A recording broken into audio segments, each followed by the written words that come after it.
তুমি আজান দিতে পারবা তো? জি ইনশাআল্লাহ। হাজার হাজার মানুষ কিন্তু এই আজান শুনবে, পারবা তো?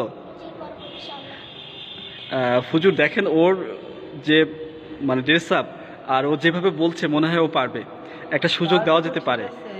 তবে ভুল হলে তো আমার অবস্থা খারাপ হয়ে যাবে, ঠিক না? তারপরও ঠিক আছে, মনে হচ্ছে দেখা যাক। ঠিক আছে।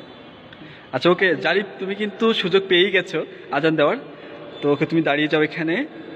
মাইক্রোফোন ঠিক আছে কিনা আমাদেরকে বলো, ঠিক আছে? আচ্ছা রাইট, তাহলে তুমি শুরু করো।